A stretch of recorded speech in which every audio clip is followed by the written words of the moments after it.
अगर मैं आपसे पूछूं कि दुनिया के सबसे पहले एरोप्लेन का आविष्कार किसने किया था, तो आपका जवाब होगा राइट ब्रदर्स।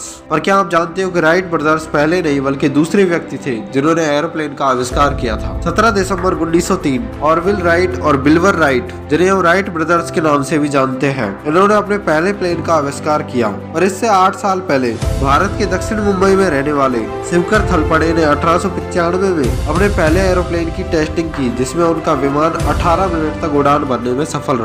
आर्य समाज से जुड़े होने के कारण उन्हें संस्कृत और वेदों का अपार ज्ञान था। हमारे ग्रंथों में दिखाए गए वायुयान जैसे पुष्पक विमान आदि के कॉन्सेप्ट से इंस्पायर होकर उन्होंने वैमानिक शास्त्र का अध्ययन कर दुनिया के सबसे पहले प्लेन का आविष्कार किया।